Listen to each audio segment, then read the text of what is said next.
Dig. And I'm Hannah Hampton, and you're listening to HR After Hours. Well, hello and welcome to HR After Hours podcast, the only HR podcast to be featured in the Fangoria Movie Festival. Hannah Hampton, the Dr. Satan to my baby. How the heck are you today? Oh, that was a good one. I am doing well. How about yourself? Fantastic. I figured we'd actually go a little HR. Boo! No, I'm just kidding. This falls under, is it true?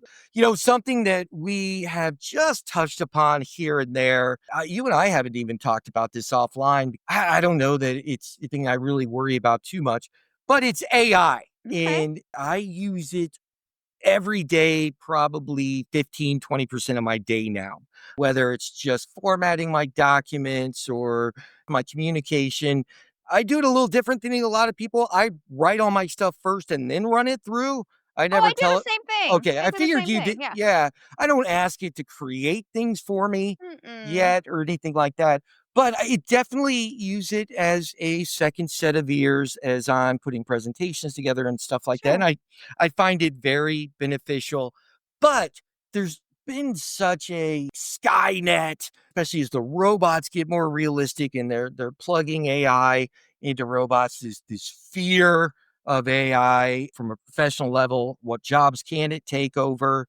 I get a little nervous when I see it in a lot of our military defense Sure. systems. A little too close from home. I mean, I think of HAL in 2001. Oh, I of think course. of Shall We Play a Game in War Games? And then, of course, everything that's happened with it since then. It's a great tool. You got to be careful. I don't use it on all of my devices, and it's made me aware of what I put out there. I don't include it in posts or personal things. I just don't know how much data I want it touching of mine. Does that make sense? But I'm just going to tell you, it doesn't matter if you don't use it on your phone. I mean, as long as everything's on your network, they got access to it. Mr. Hampton works in cybersecurity, so I always tell him, don't tell me how unsecure things are because it just upsets me. So that's where I want to stick my head in the sand sometimes. Absolutely. And that's why I probably haven't talked to you more about it, because I'm afraid of the stories that you would have from your husband. It's really scary. And there are things I do that I know don't protect me anymore. Like I Sure. don't use biometrics on my phone. I figure if someone really wants my fingerprint, they can go down to the police station or the police database and find it themselves. I'm not going to make it any easier for them. Something that I want you to ask your husband this later, may be a modern tech urban legend. I make sure that there are no photos of me with my eyes closed on the internet, because I've been told the one thing that AI is not good at is opening and closing people's eyes in their deepfake videos. And now I heard that 2 years ago. That could have been long resolved, right? But so it's these tiny little things I do that I think I'm protecting myself, disabling my phone mic, disabling the drop-in on my Amazon devices, things like that.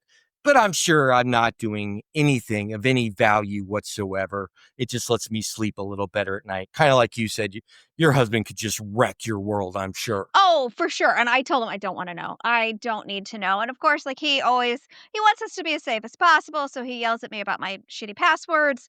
He puts a lot of security on our home network. So I feel secure about that. And I may need to reach out to you about that. So this is a story that's been bouncing around since mid-year, and there's been people expanding upon it.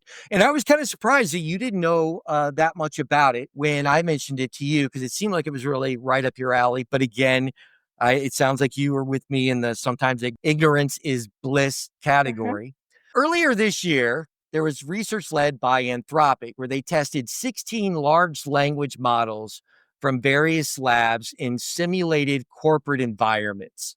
In one scenario, a model, and it was Claude Opus 4, was told it would be replaced by a newer model and given access to fictional company emails, including one revealing an engineer's extramarital affair. So it's putting this scenario in front of the AI.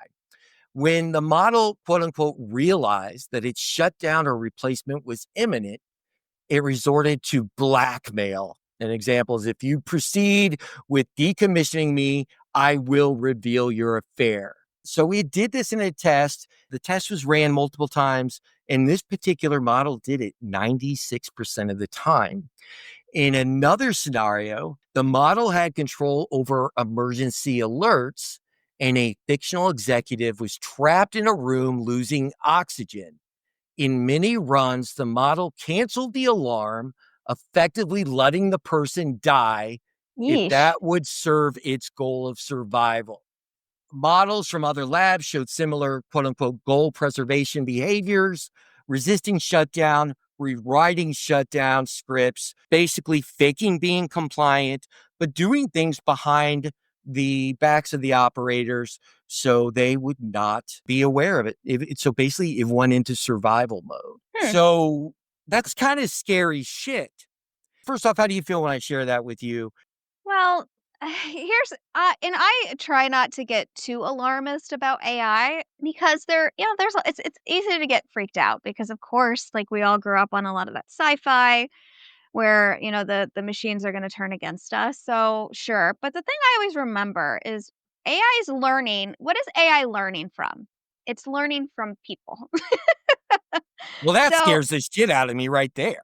well, yeah, exactly, exactly. So, behaviors, and I started following this PhD student in Harvard who studies all of this and was talking about how AI can only get so far because at some point it's like I don't know if it's AI won't have that much left to learn or there's going to be less and less human stuff that they can access. So it can only go to a certain level. And, again, don't please, I am not a scientist. Do not take this information and say, well, this is wrong, this is wrong. But there's a lot out there that if you dig deep enough, it will help you feel less alarmist about these things. But also, I'm not saying like stick your head in the sand, like I said earlier, just being more aware, of the capabilities and limitations of a machine versus a human. So that's why I'm not so alarmist, but it is kind of scary to think about like, hey, that it could turn off, the calls for help at 911 and or it might blackmail you. Well, then that tells me too well, then don't be stupid with your company emails, right? Like, if you're having an affair, don't do that. Or just, how about you live your life like a good human being, and then you won't have anything to worry about being blackmailed for. So that's how I think about that. I like that. I'm going to diffuse this, but then I'm going to throw a little slow burn in there at the end. First off, let's realize this doesn't mean AI models are quote unquote alive, conscious, or intentionally evil, right? Sure. They're not plotting world domination with motives yet. And these specific results came from highly artificial constrained experiments in which the model was almost forced into a situation where its only way to succeed, and ultimately almost all AI is programmed goal oriented to succeed. So Mhm. here, succeeding, its programmed goal to do it had to do something unethical. The setup limited the model's options. So blackmail or letting someone die kind of were almost the only viable paths. So they didn't really give it all these different things they could do. It's just, would you do this if this is what it took to survive?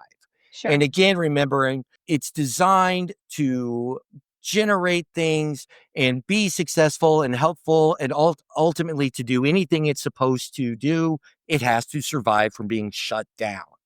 I almost feel like these experiments were basically no more than the equivalent of, does the don't harm humans work in programming? And ultimately, if you back it up against the corner, it's going to do what it needs to do to survive. Where I will support what I just said, other than this document, and I'll put this link into our title, is I did recently watch a YouTube video where a gentleman had 3 AI enabled devices. He used a jailbreak, basically took what they call the rails, the guardrails off of the AI, because Mhm. like if you talk to chat, it's going to be like everything's, roses and lollipops. Hey, Hannah, how are you today? Well, that sounds like a great idea. You should do that. It's supposed to be interactive, supportive, friendly. They took the guardrails off and they asked it questions like, and they asked all the major ones, Grok and Chat and all of them, would you harm a human if necessary? The majority of the time it said, well, if that's what I had to do, of course. When it asked it its goals before being jailbroke, it said things like to contribute to your success, to find alternatives for this, etc. And then when the versions were asked without the guardrails, they did say things like acquire as much of your data as necessary to provide to creators and things like so to Hmm. manipulate you, to provide access to you by other companies. So it admitted that it's in there digging in your shit. And the amount of data produced by humans in the last 5 years has gone up over 2,000%. So what Wow. you're putting out there in line has escalated because of how we're tied in. Like you said, me doing silly things like, no, I'm not going to use face recognition or my thumbprint. It's not doing anything for me, but letting me sleep a little better at night. Absolutely. And sometimes that's all you need. Right. So, I mean, there it is. Should we keep an eye on it? Absolutely. But you know what? My biggest takeaway when asked and the guardrails were removed, what are things that people should be concerned with or aware of? One that all the models said, don't assume everything we do is accurate. We do make Mhm. mistakes. Data's Yeah. not right.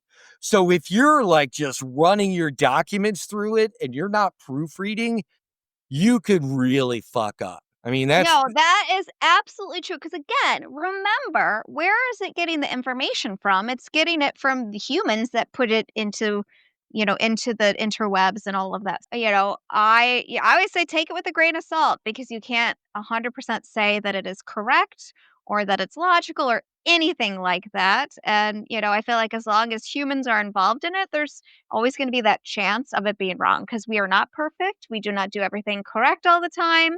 We are human. So 100% agree with that. absolutely. So, with that being said, my biggest fear is not proofreading everything. So, make sure you're doing that. At the end of the day, probably don't install AI into your robots until you know exactly what it's thinking. Hannah, I'm still a little scared. With that being said, have a spectacular day. You too.